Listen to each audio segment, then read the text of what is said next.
Commander Jake Morrison stood on the bridge of the ESS Horizon, staring at the main screen. The stars looked different here at the edge of known space.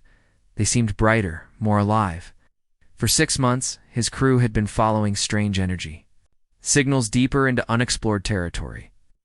Today, those signals had led them to something incredible.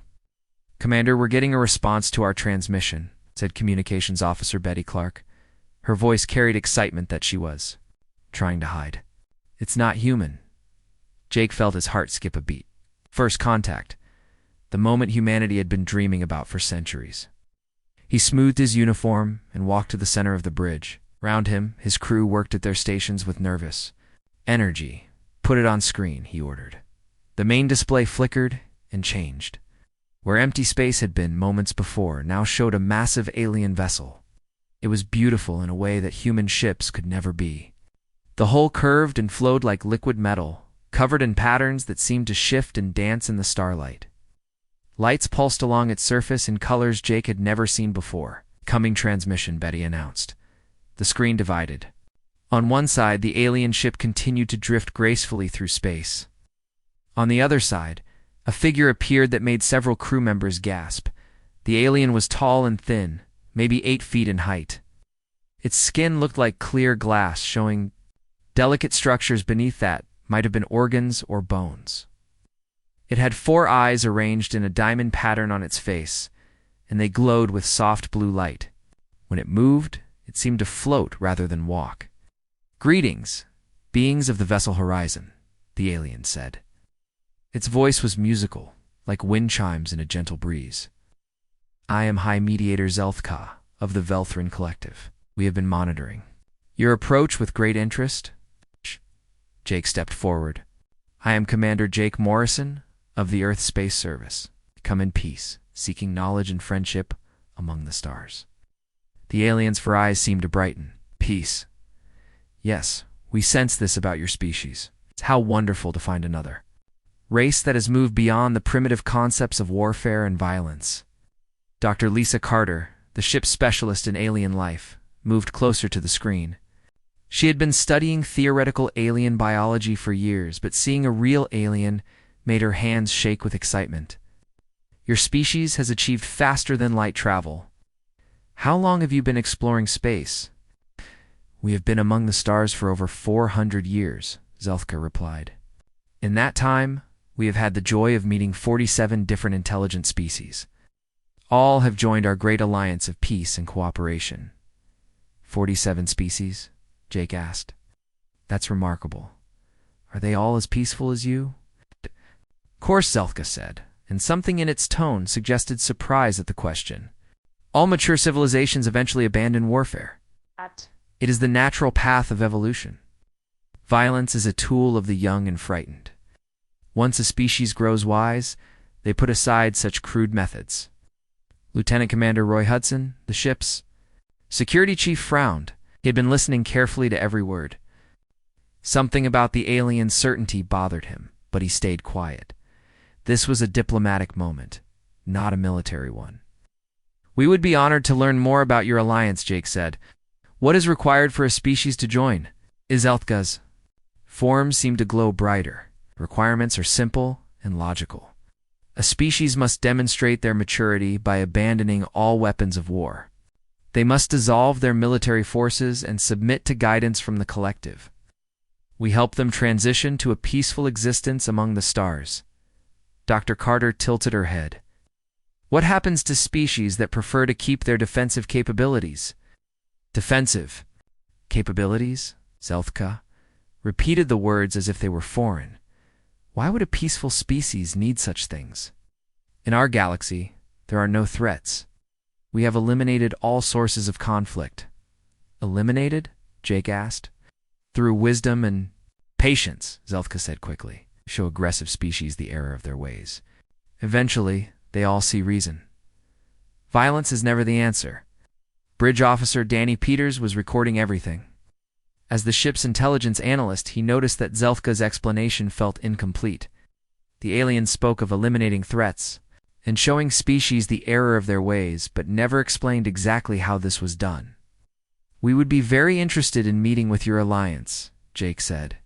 Perhaps we could arrange a formal meeting. Excellent, Zelthka replied. We shall prepare a great ceremony in your honor. There is a neutral world, Kepler 44 to be, where we conduct all our integration ceremonies. You may bring your diplomatic team there in 3 months' time. We will gather representatives from many species to welcome humanity into galactic civilization. Integration ceremonies, Dr. Carter asked. Yes. Where new species formally join our alliance. It is a beautiful tradition. Your species will sign the disarmament accord, and then we will begin the process of helping you evolve beyond warfare. Felt a chill run down his spine. The way Zelthka spoke about disarmament and evolution sounded more like demands than requests. But this was humanity's first contact with an alien species. They had to proceed carefully. We will need to discuss this with our government, Jake said. This is a decision that affects all of humanity. Of course, Zelthka agreed. You understand the importance of such decisions. However, I should mention that, in our experience, species that delay too long in joining our alliance often face unfortunate complications. What kind of complications? Lieutenant Commander Hudson asked before he could stop himself. Zelthka's 4 eyes focused on Hudson. Thing that concerns peaceful species. Sometimes primitive worlds experience accidents or natural disasters. Space can be very dangerous for those who lack proper guidance. The bridge fell silent. Everyone heard the subtle threat in Zelta's musical voice, even though the alien's words remained polite. We will consider your offer carefully, Jake said, keeping his voice steady. Thank you for this historic meeting. The honor is ours. Zelthka replied. We look forward to welcoming humanity into the embrace of galactic peace. Until we meet again, may your journey be free of conflict. The transmission ended, and the alien ship began moving away. It accelerated smoothly, faster than any human vessel could match, and disappeared into the deep space between stars. Jake turned to his crew. Dr. Carter, I want a full analysis of everything we just learned. Danny, go through the recording with a fine-tooth comb. Look for anything that doesn't make sense. Already on it, Commander, Danny replied. There were several things that bothered me about that conversation, such as, they've been spacefaring for 400 years and met 47 species. That's more than one species every 8 years. Either they're incredibly lucky, or they're actively seeking out other civilizations. Dr. Carter nodded. And did you notice how they spoke about eliminating threats and showing aggressive species the error of their ways?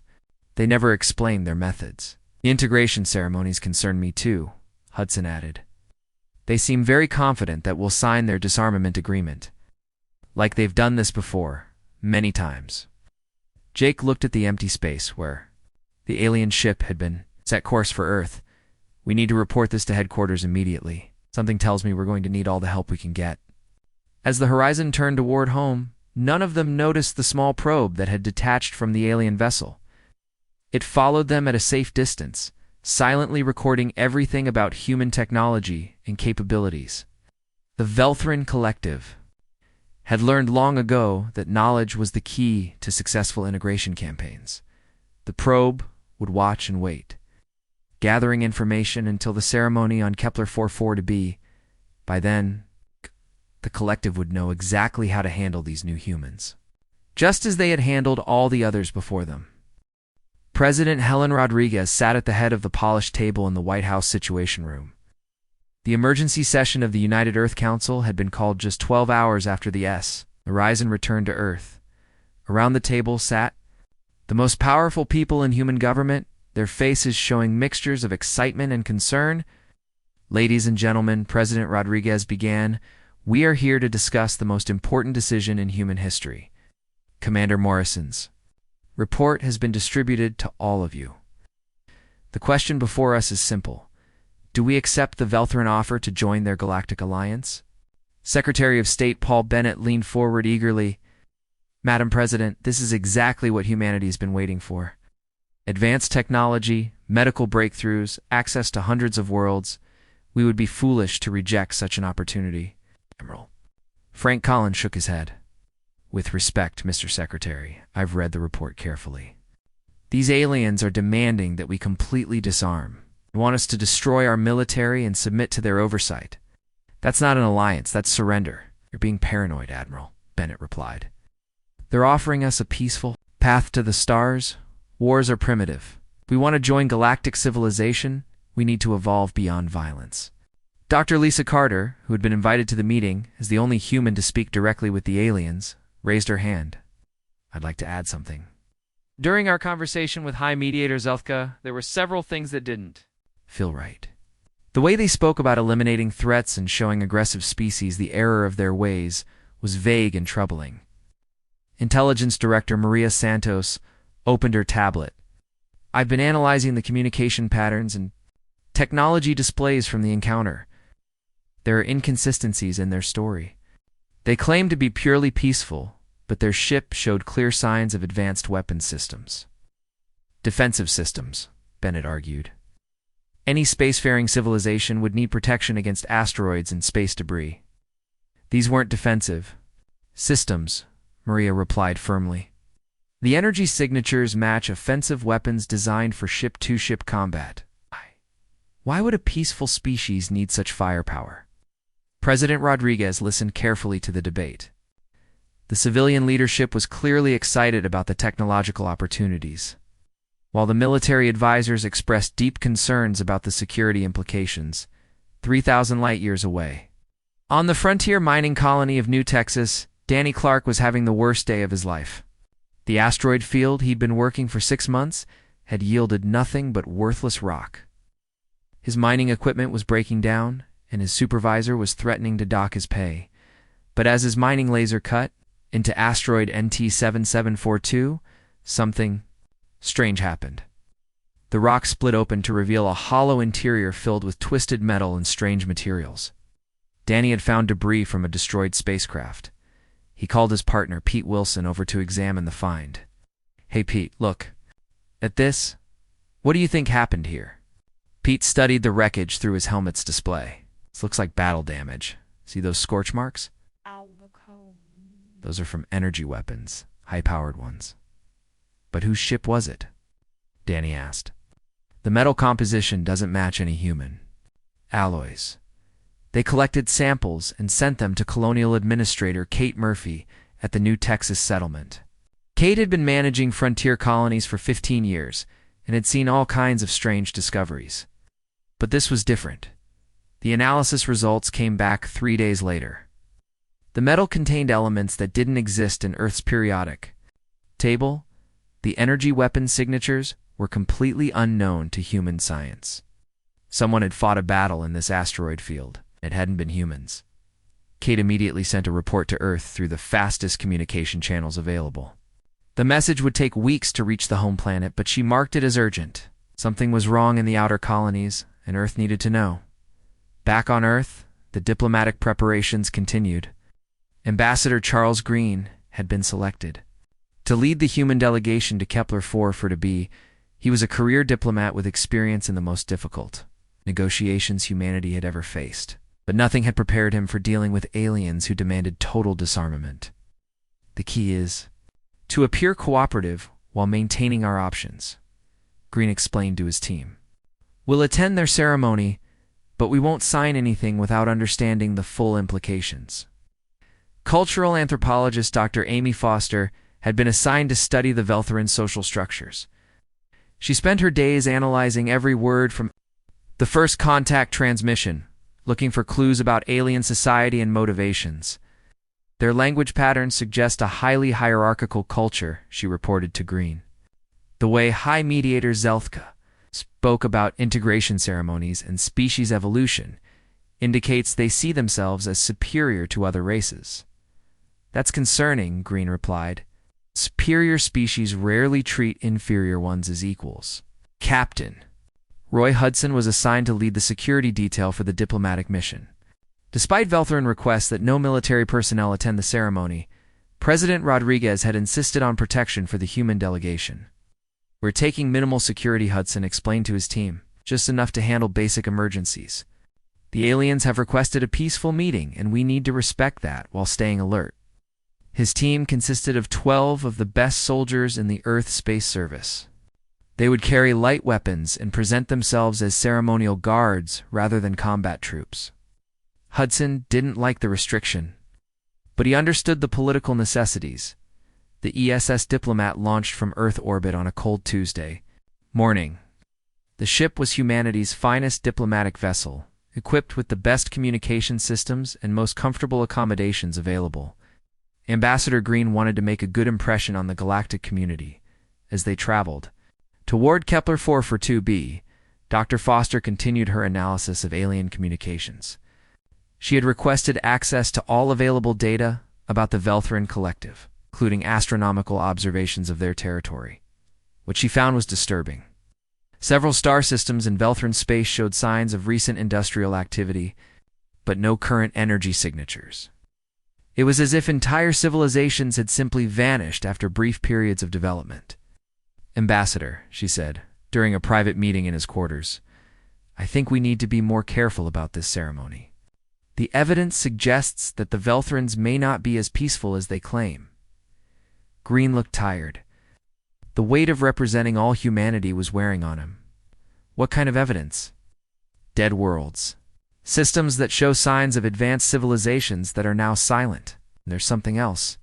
"I've been analyzing their speech patterns, and they keep using phrases that suggest previous integration ceremonies. They're very confident about how this process works." "You think they've done this before?" "I think they've done this 47 times before, and I think not all of those species joined their alliance voluntarily." Green stared out the window at the stars rushing past.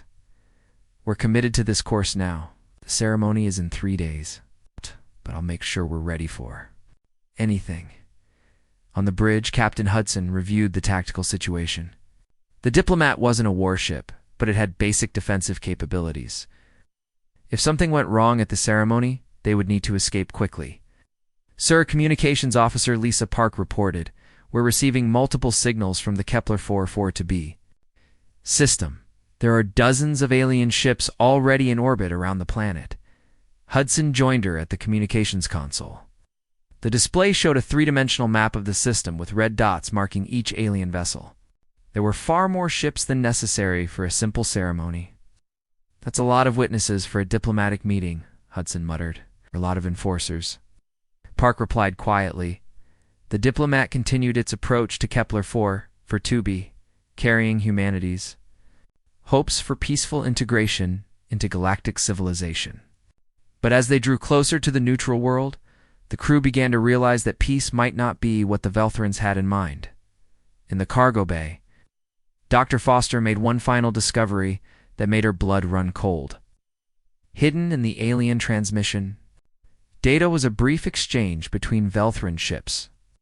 The translation software had missed it at first, but careful analysis revealed its meaning. The aliens were discussing previous integration ceremonies. They mentioned species that had been difficult to convince and others that had required correction. The final line of the exchange was the most chilling. "Prepare the pacification fleet. These humans may need additional motivation." Dr. Foster ran to find Ambassador Green. The ceremony was supposed to be a celebration of peace, but the Velthrans were preparing for war. The ceremony hall on Kepler-4 for 2b was unlike anything humans had ever seen. The building rose from the planet's surface like a crystal mountain, its walls made of some transparent material that sparkled with inner light. Inside, the main chamber could hold thousands of beings, and today it was filled with representatives from dozens of alien species.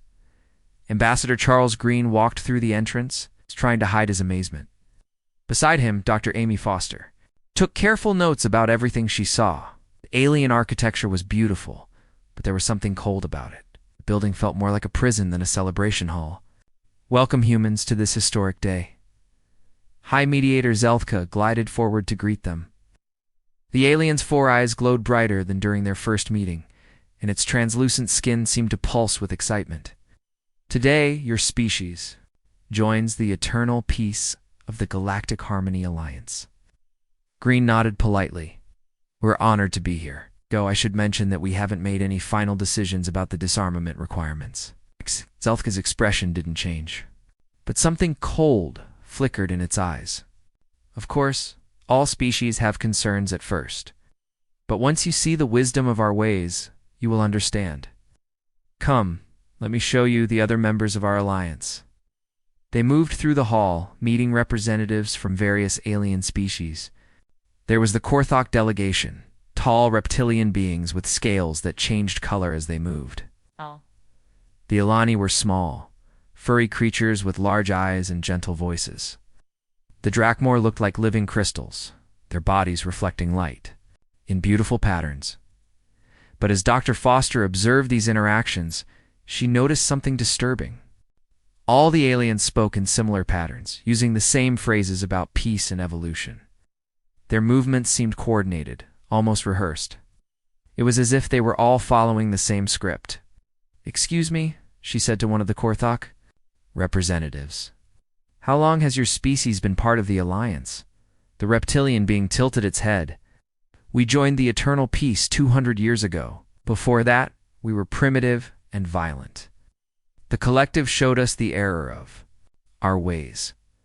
What happened to your military forces? We had no need for them once we achieved true civilization. The collective protected us from all threats." Dr. Foster felt a chill run down her spine. The alien's words sounded rehearsed, like someone reciting lines from a play. She excused herself and moved to question other species, but received nearly identical responses from each one. Meanwhile, Captain Roy Hudson and his security team were positioned around the ceremony hall. They had been introduced as honor guards, but Hudson's trained eye was scanning for potential threats. The number of alien ships in orbit bothered him, and he noticed that many of the peaceful species had guards of their own. "Sir," whispered Sergeant Betty Walsh, one of his team members, "something's not right here. I've been watching the alien guards, and they're all armed with the same type of weapons. Why would different species all use identical equipment?" Hudson followed her gaze and saw what she meant. Despite coming from different worlds and cultures, all the alien security forces carried similar energy weapons. Their formation patterns were also identical, as if they had all been trained by the same military instructors. "Stay alert," he told his team through their communication system. "Be ready for anything." The formal ceremony began with great fanfare. Zelthka stood at the center of the hall, its voice carrying clearly to every corner. "Today we welcome the 48th species to achieve true civilization. The humans have shown wisdom in choosing peace over primitive violence." A beautiful crystal podium rose from the floor, holding an ornate document. The disarmament accord was written in flowing script that seemed to move and dance on the page. Green approached the podium, but hesitated when he saw the terms more clearly. The document didn't just require humanity to disarm. It demanded the complete surrender of human independence. Earth would be governed by Velthrin administrators. Human reproduction would be controlled to prevent aggressive tendencies. All human technology would be confiscated and replaced with collective-approved alternatives. "This isn't what we discussed," Green said, looking up at Zelthka. "These terms are far more extensive than you originally described." "All species have concerns at first," Zelthka replied smoothly, "but these measures are necessary for successful integration. Once your people experience the benefits of guided evolution, they will thank us." "Guided evolution?" Dr. Foster stepped forward. "What exactly does that mean?" Before Zelthka could answer, Dr. Foster pulled out her tablet and activated the main display screen. "I've been analyzing the data from your Alliance members. I found something very interesting." The screen showed a star map of Velthrin space, with different colored dots marking various worlds. "These are the home systems of your Alliance members. But look at the energy signatures over time." The display changed, showing the same map from 200 years ago, where many of the worlds now showed steady, controlled energy output. The historical data revealed something very different. The original signatures showed diverse, chaotic patterns, typical of independent civilizations. "Your Alliance members weren't always peaceful," Dr. Foster announced to the shocked crowd. "They were conquered. Their original cultures were destroyed and replaced with Velthrin programming." The hall erupted in chaos. Some of the alien delegates looked confused, as if they were trying to remember something important. Others seemed angry, but their anger was directed at Dr. Foster rather than at the Velthrins. Zeltka's peaceful facade cracked like broken glass. You do not understand the complexity of galactic civilization, human. Some species require more guidance than others. Guidance, Green demanded. You mean forced pacification? How many species have you destroyed? We have eliminated no one, Zeltka replied, but its voice now carried a cold edge. We have saved them from themselves. Violence is a disease, and we are the cure. Hudson saw the change in the alien's tone and immediately signaled his team. Around the hall, hidden doors opened, and Velthran soldiers poured in. They moved with military precision, surrounding the human delegation and cutting off all escape routes. You were supposed to sign the accord willingly, Zeltka continued. It would have been easier for everyone. But we have dealt with resistant species before. What happened to them? Dr. Foster asked, though she already suspected the answer. They learned to cooperate. Eventually, Zelka gestured to the alien delegates around the hall. Ask them how they feel about their old ways of violence and independence. Several of the aliens stepped forward, their eyes now glowing with the same light as the Velthrans. We are grateful for the collective's guidance, they said in unison. We were primitive before. Now we are evolved. Hudson realized with horror that the aliens weren't just conquered, they were controlled. Whatever the Velthrans had done to them had changed them at a fundamental level, turning them into willing servants. The ceremony will proceed as planned, Zeltka announced. Ambassador Green will sign the accord, and humanity will begin its journey toward true civilization. Hell, I will, Green replied, stepping back from the podium. The Velthran soldiers raised their weapons, energy cells beginning to glow with charging power. Hudson's team immediately formed a protective circle around the human delegation. Last chance, humans, Zeltka said. Sign the accord or we will demonstrate why resistance is futile. Hudson looked at his small team, vastly outnumbered by alien soldiers. But he had trained for situations like this. Sergeant Walsh, initiate Emergency Protocol 7. Walsh activated a device on her belt, sending a coded signal to the ESS diplomat in orbit. The message was simple. The ceremony was a trap, and humanity was under attack. You have chosen poorly, Zeltka said sadly. Begin the pacification process. The Velthran soldiers opened fire, filling the crystal hall with deadly energy beams. Hudson's team returned fire, their human-made weapons proving surprisingly effective against alien technology. The battle for humanity's freedom had begun. Move! Hudson shouted, pushing the diplomats toward the nearest exit. We need to reach the ship. As they fought their way through the ceremony hall, Dr. Foster realized the terrible truth. Hadn't expected humanity to resist.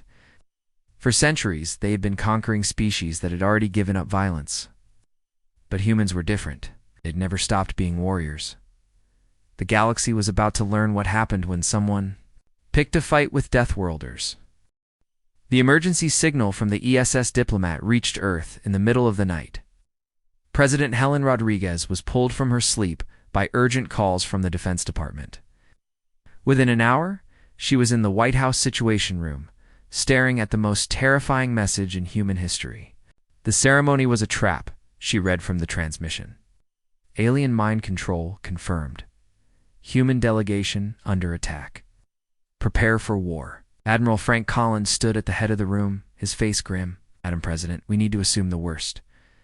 If our diplomatic team has been captured or killed, the aliens will have everything they need to plan an invasion of Earth. How long do we have? Rodriguez asked. Unknown. But based on their technology, they could reach Earth in weeks or months. We need to start preparing immediately. Rodriguez looked around the room at her advisors. Some looked terrified, others angry. All of them understood that humanity faced its greatest challenge since the dawn of civilization. Do it, she said. Activate all defense protocols. I'm declaring a state of emergency. Within hours, the machinery of human warfare began to move. Military bases around the world received urgent orders. Space installations that had been used for peaceful exploration were quickly converted to defensive positions. The orbital weapons platforms that peace activists had protested for years suddenly became humanity's last hope. General Patricia Lee took command of the Earth defense systems.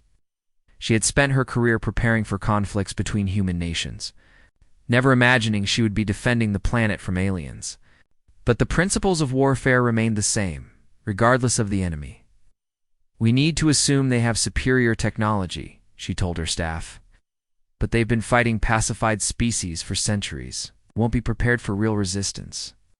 At the Luna Military Research Facility, Colonel Mike Thompson led a team of engineers working around the clock. They had pieces of Velthran technology recovered from the diplomatic compound, and they needed to understand how alien weapons worked. "Their energy weapons are powerful," Thompson reported to Admiral Collins via secure communication. "But they're designed for capture, not destruction. They are meant to disable rather than kill." "What does that tell us?" "They're used to fighting enemies who give up easily. Their weapons aren't optimized for a real war." Collins smiled grimly. "Then we'll give them a real war."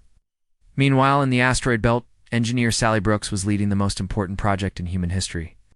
Her team was building new weapons based on what they had learned from the alien technology. But instead of copying Velthran designs, they were improving human weapons to be more lethal. "The aliens expect us to fight like they do," Brooks explained to her team. "But human weapons are designed to kill, not capture. We're going to show them what real warfare looks like." 3 days after the emergency signal, the ESS Diplomat limped into Earth's orbit. The ship was badly damaged, its hull scarred by alien weapons, but it carried precious cargo. The surviving members of the diplomatic mission, Ambassador Charles Green, was wounded but alive. Dr. Amy Foster had burns on her arms from alien energy weapons. Captain Roy Hudson had made the ultimate sacrifice, staying behind to cover the evacuation of the diplomatic team. Half of his security squad had died fighting their way to the ship. "They control minds," Dr. Foster reported to the debriefing team. "The alien species aren't allies, they're slaves." Oh. "The Velthrans have been conquering civilizations for centuries and turning them into willing servants." "How?" Admiral Collins asked. "Some kind of neural programming. Once they capture a species' leadership, they can rewrite their thoughts and memories. Within a generation, the conquered species believe they chose to join the Alliance." Green struggled to sit up in his hospital bed. "They're coming. Zelthka made that clear. They have a massive fleet, and they're not used to species that fight back." Collins nodded. "How many ships? Hundreds? Maybe thousands? But they're designed for pacification operations, not real combat." Admiral Collins left the hospital and returned to fleet headquarters. The first major battle was coming, and humanity had to be ready. The Proxima Centauri system was the most likely target. It was close to Earth but far enough away to serve as a testing ground for alien forces. Captain Rick Davis received his orders while commanding the battle group stationed at Proxima. His 5 ships were the newest and most powerful vessels in the human fleet. They would face the first alien attack, and their performance would determine humanity's survival. "All ships," this is Admiral Collins, came the transmission from Earth. "Long-range sensors have detected alien vessels approaching your position. You are authorized to engage with full force. Show them what humans can do." Davis looked at his crew on the bridge of the ESS Defiance. They were scared but determined. Every person aboard knew they were fighting for their species' freedom. "Contact at the edge of the system," reported Sensor Officer Linda Park. "Multiple large vessels approaching at high speed." "How many?" 15 ships, sir. Each one is bigger than our largest battleship." Oh. Davis felt his heart sink. 15 alien ships against 5 human vessels. The odds were terrible. But he had trained for this moment his entire career. All ships, battle stations, prepare for engagement. The alien fleet approached with arrogant confidence. The Velthran commander probably expected the humans to surrender when they saw the superior numbers. After all, that's what every other species had done. Instead, Davis ordered his ships to attack. The human battle group moved like a pack of wolves, using speed and coordination to offset the aliens' numerical advantage. Human weapons had been designed for warfare between equals, and they proved devastatingly effective against alien shields. "Direct hit on the lead vessel," Park reported. "Their shields are down." "Fire everything we have," Davis ordered. The first alien ship exploded in a brilliant flash of light. The Velthran fleet seemed to pause in confusion. In 400 years of conquest, they had never lost a ship to primitive weapons. But the humans weren't finished. Davis's ships used tactics the aliens had never seen before. They separated into pairs, using crossfire to trap alien vessels. When one human ship was damaged, the others covered its retreat while maintaining the attack. "Second alien ship destroyed," Park announced. "The enemy fleet is breaking formation." The Velthrans tried to adapt, but their tactics were designed for fighting frightened, helpless opponents. They had no experience with enemies who fought back with skill and determination. "Sir," Communications Officer Gary Stone called out, "we're receiving a transmission from the alien flagship. Put it through."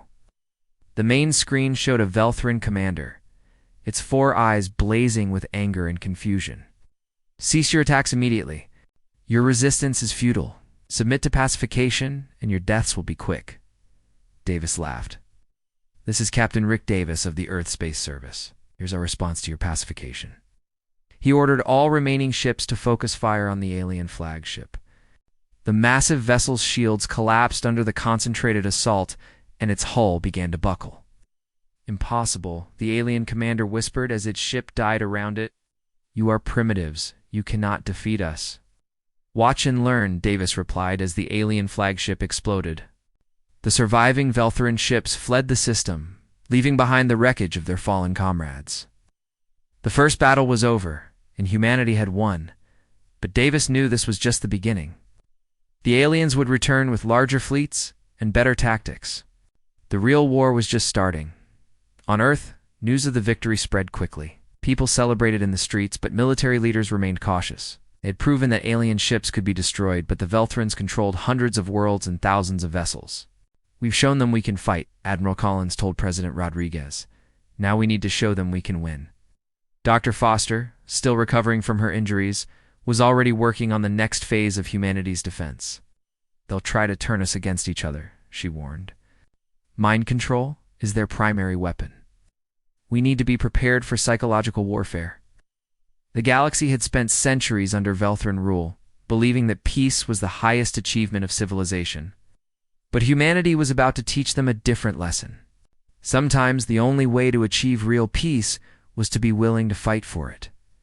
The Deathworlders had awakened, and they were ready for war.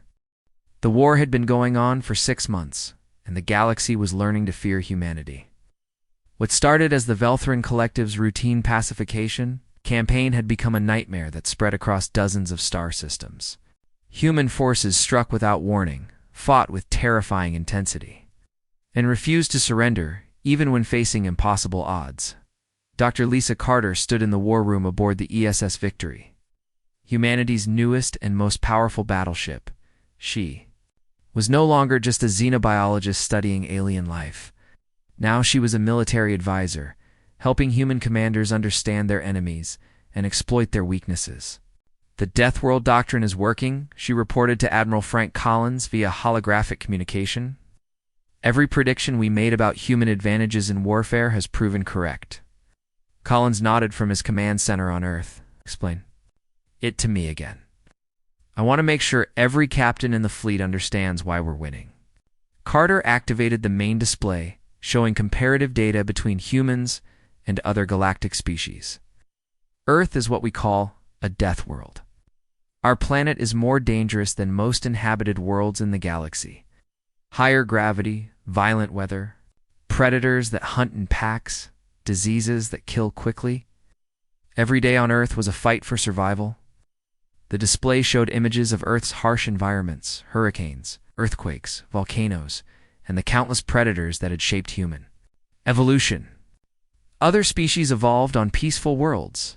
They developed intelligence and technology without the constant pressure of survival. But humans had to become warriors just to live, and that makes us better soldiers. Much better. Human reflexes are faster because we evolved dodging predators. Our pain tolerance is higher because we had to keep fighting even when injured. Most importantly, we can maintain violence for extended periods without psychological breakdown. Carter switched to footage from recent battles. Human soldiers fought with a ferocity that shocked alien observers.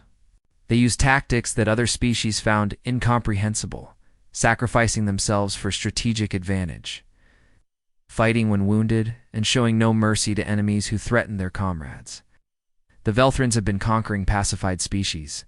For centuries, Carter continued, they expect enemies to surrender when faced with superior numbers.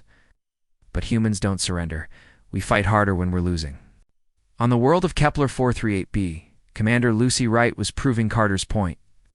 Her joint force of humans and liberated aliens had been surrounded by Velthron troops for 3 days. The enemy expected them to give up and accept pacification. Instead, Wright had turned the siege into a hunting ground. Team Alpha, move to Building 7, she whispered into her communicator. Team Beta, prepare the surprise in the basement. The Velthrons had made a crucial mistake. They thought like civilized beings, assuming their enemies would fight in predictable patterns. But Wright's team fought like predators, using stealth ambush tactics, psychological warfare to break the alien siege. Wright's forces included members of the Korthok species, reptilian beings who had been freed from Velthron mind control. At first, they had struggled to understand human tactics. But as they fought alongside humans, they began to remember their own warrior heritage. Commander Wright called Korthok warrior Sethra. The enemy is advancing on our position. Let them come, Wright replied. Remember what I taught you about Earth predators? Sometimes the prey becomes the hunter. The Velthron forces moved through the abandoned city, confident in their superior numbers and technology. They had surrounded the human-alien force and expected quick surrender. Instead, they walked into a carefully prepared trap. The basement explosion took out half the Velthron advance team. Human snipers picked off the survivors from hidden positions. The remaining aliens found themselves fighting an enemy that seemed to be everywhere and nowhere, striking without warning and disappearing before retaliation was possible. Impossible, the Velthron commander transmitted to his superiors. These primitives fight like demons. They show no fear of death. That transmission reached High Mediator Zelka aboard the Collective's flagship near the Velthron homeworld. The alien leader was struggling to understand how the galaxy's most powerful empire was losing to a single species that had barely achieved spaceflight. How many ships have we lost? Zelka asked its tactical advisor. Over 300 vessels, High Mediator. Yes.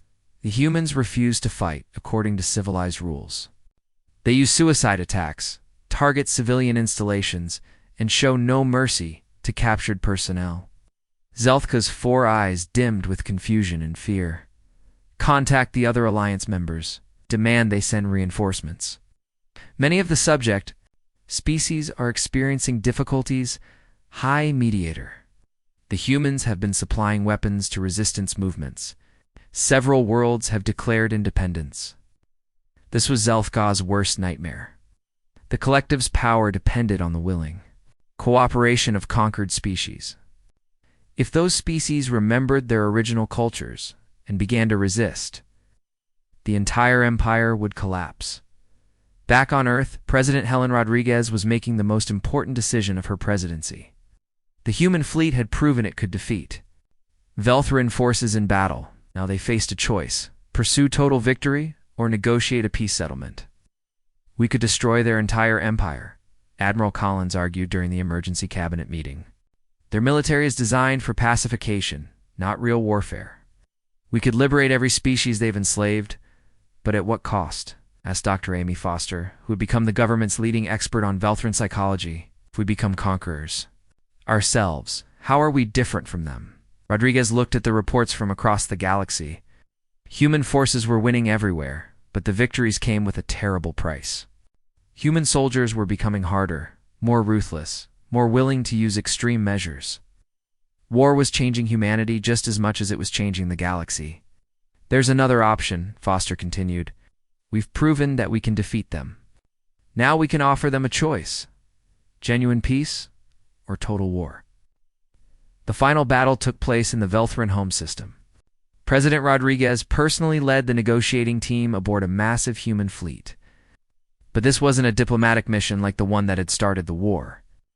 This was a demonstration of power. The human fleet arrived at the edge of Velthron, space to find hundreds of alien ships waiting for them. But instead of attacking, The human forces simply stopped and waited. The message was clear: we could destroy you, but we're choosing not to. High Mediator Zelthka appeared on the communication screen, his once confident demeanor now replaced by fear and confusion. What do you want from us, humans? President Rodriguez stepped forward. We want what you've never offered to anyone else: a real choice. You can keep your homeworld and your peaceful colonies. But the Empire ends here. No more forced pacification. No more mind control. No more enslaving other species. And if we refuse, Rodriguez gestured to the human fleet surrounding them, then we'll show you what total war really means. We'll liberate every world you've conquered and hunt down every ship in your fleet. Your choice. Zelthka looked at the human president with something approaching respect. You could have destroyed us already. Why offer mercy? Because that's what separates us from you, Rodriguez replied. We fight when we have to, but we choose peace when we can. The Treaty of Terra was signed 3 days later. The Velthran Collective agreed to abandon its empire and withdraw to its core systems.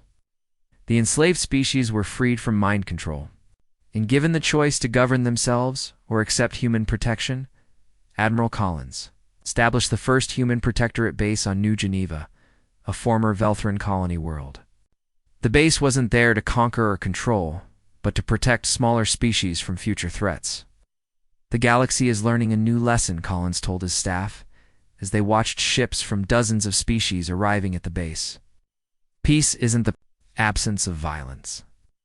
Peace is what happens when good people are strong enough to protect it. On New Geneva's surface, children from 12 different species played together in the afternoon sun. Above them, human warships patrolled the skies.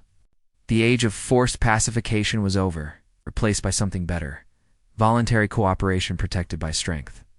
The Deathworlders had taught the galaxy that sometimes the only way to achieve lasting peace was to be willing to fight for it, and they would keep fighting as long as freedom needed protecting.